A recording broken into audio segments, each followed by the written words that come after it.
Anxiety and depression is energy mismanagement.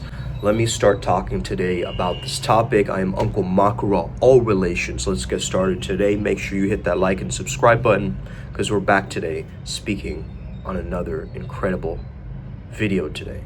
Okay, I gotta get going fast. Okay, got a lot of sessions today, so I wanted to get this video out of the way. Anxiety is caused by swirling energy in the mental body, while depression stems from a stagnant energy in the emotional body. The solution is to move both of those energy centers back underneath your core, a few inches below your belly button, okay, where your sacral chakra is.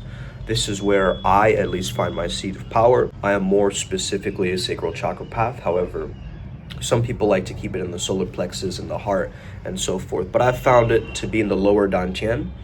To have the focus there has been the most optimal for me.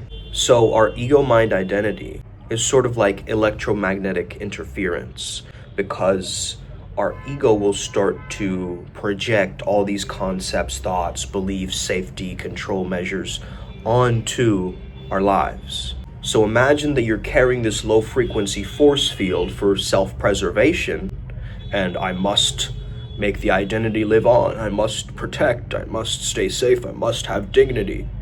And this is disrupting the quality of your peace, the quality of your mindset. When you ask yourself, who am I really? The ego starts to dissolve and you get back into the light again. I like to do this certain type of shower meditation where I envision all of the negative energy going down into the drain and getting cleansed and getting washed away. I personally love the frequency of water. It's very pure for me and it does a lot of healing for me, a lot of healing properties in water. So drink lots of water, but also when you're taking a shower, make sure that you visualize getting rid of this anxiety, depression, and it's going down the drain. So don't lose yourself in the painting. Understand that you are the painter. By aligning yourself with a divine, more limitless awareness, your body will automatically repair itself. The matrix, as we really call it, is a subconscious ego mind. Through these different beliefs and different impressions and systems, but it's not real. So every thought that we have must be purified. And we can use external stuff, right? Pills, crystals, mantras, affirmations, or even certain different kinds of therapy, but you know that true healing is found within. These are all just permission slips that you're giving yourself to tap back into your own wholeness, completion, perfection source again. From who has this thought arisen from? Am I upset? Or who is the one who is upset? Perhaps it's my egoic mind identity again. So growth lies in the process, not the result. And any kind of liberation is going to require your full commitment. Own your mind by questioning your subconscious limitations. Consciously process the source of your thoughts and emotions instead of jumping to conclusions. You see, jumping to conclusions stops the flow state. If I'm like, it has to be like this, and I create some kind of a weird ultimatum with myself and the world, I'm going to stay stuck in that pattern. But if you just remain in that pure awareness that I am presence, and you remind yourself that peace is your baseline, you will then be very good at mastering self-healing. You will then be a master. You will remember that you've always known that you could heal yourself. I am the sun untouched by storms. I am the creator, mastering the flow. So healing is intrinsic to you. It's like a part of your human seed. Your mind gives you all these issues to work through because it wants you to subconsciously heal yourself, to face that gunk, to not keep avoiding that trauma work and that inner work. Ignoring your excitements, your passions, your inner resonance says to the universe that that stuff is not important anymore, that your evolution can wait, that you're uninterested in transformation. So your GPS, shout out to the podcast yesterday, guided Primal Sutra podcast, your GPS stops working altogether if that's the case. So your inner signal will die without action. If you really feel that upliftment and you really love doing something, I want you to lean into it. Okay? Really just start to lean into it. Because what's really happening is these thoughts of lack are coming in that are keeping you in a victim mode rather than a creator consciousness. So you're thinking, I have no choice, I have no freedom, I have to survive. But really, all you got to do is just make a decision from an aligned, clean slate. A mind that is sharp and powerful, not a mind that is scattered and impulsive. There's sometimes got to be grief over the ego's creation, right? Not just in this lifetime, but in the many, many, many other lifetimes that you've lived. Imagine all the false stories that you've told yourself lifetime after lifetime after lifetime, believing in that nonsense. Instead of remembering the knowingness, coming back to source, returning to primal, returning to wholeness, returning to primal sutra.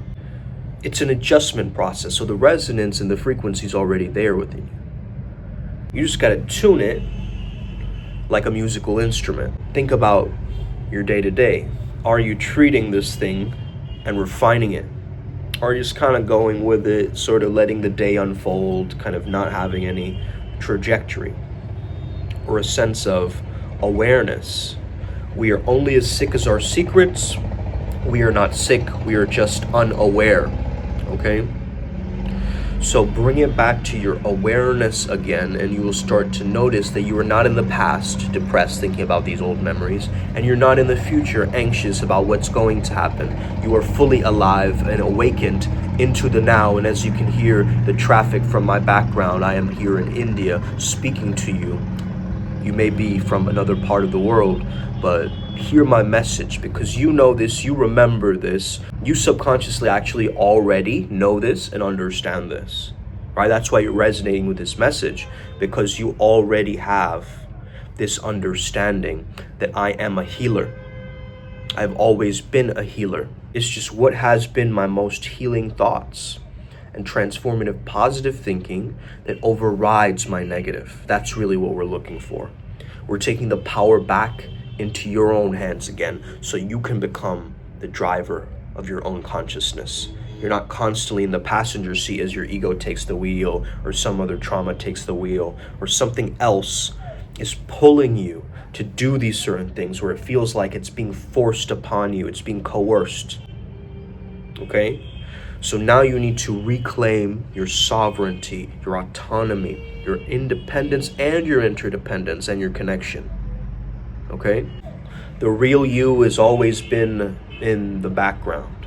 Now it's time to have it enter the foreground, because all evolution starts with identity level change. You are depressed because you don't like your identity. You're anxious because you don't like your identity. But guess what? There was no user manual that you came to this world with. You have to kind of figure it out on your own. Now you have different religious texts, different philosophies, different history books you can read, but that gets you just a little bit of the gold, right? But after a while, as you keep refining and doing your inner work and creating growth and strategies and community and stuff like this, you'll start to notice everything kind of falls into place, because you've already remembered that this is what you need to do and this is who you are. So it's about turning the memory back online again. And this is what we help you do on this channel as a constant reminder, right? We kind of push it into your minds until you start to dissolve that constriction, that resistance of like, it has to look a specific way, or my video was got to top this other video that was made. Now you're just playing in egoic games again, right? You're trying to contrast black and white duality, like just like this or this, this or that, this or that. Instead of actually living and being in the moment and allowing whatever needs to unfold and process all emotions as they should. Once you process your emotional body and you start getting more energy flow through your emotional body, you'll start to notice your expression come alive, right? There's a difference in your eyes, there's a difference in the way that you walk and talk and manifest and smile and so forth. When you are coming from that pure light, that Holy Spirit, that Buddha nature from within, it's a completely different frequency than trying to pretend and become this kind of, puppet master of this thing. We're not trying to puppet master our way into ascension. We're transcending way above the dynamics, the concepts, the words, right? Because think about it, you're just controlled by words a lot of times. This word moves you this way, someone says something else, it moves you the other way. But what if you could actually gain a mastery over your words? It's called spelling, right? It's a spell. Words are wards. They ward away specific enemies. So you got to know how to speak, man. And with your speech, you enter the flow. Because as I speak, the world is happening in front of me. Through my consciousness, my speech gets formed. And at times, you'll be questioning your channeling. Like, did I really say this? Was this meant to be? I don't know if that's right. It's valid for you to change your opinions, but at the same time, you need this knowingness, this remembrance, and this certainty. That is when you will start to override this whole code and find that energy in your solar plexus, in your lower basal energy, and you're sitting centered, grounded, instead of floating up into the clouds somewhere, or trying to quickly join like a meditation workshop just when you've hit the right like blend of panic in your life, right? Time for that gratitude class online or whatever. No. Don't use meditation and mindfulness tools and all this kind of stuff as a cop-out, as keeping things for the last minute, as spiritual bypassing. This is still the egoic mind taking control of your spiritual nature. Your egoic mind identity wants to take control of your spiritual nature. That's why it builds a spiritual ego. It makes you like, oh yeah, I'm the best. Yeah, you know, these people are so low vibrational, man. They can't match my frequency or whatever, right? We do that at times. We gotta know. There's a knowingness. There's a deep truth behind when we really know that we can heal this thing and we can override the code. We get the power coming back. It's like something has plugged us back into our authentic Vajra, our lightning, our diamond path again, right?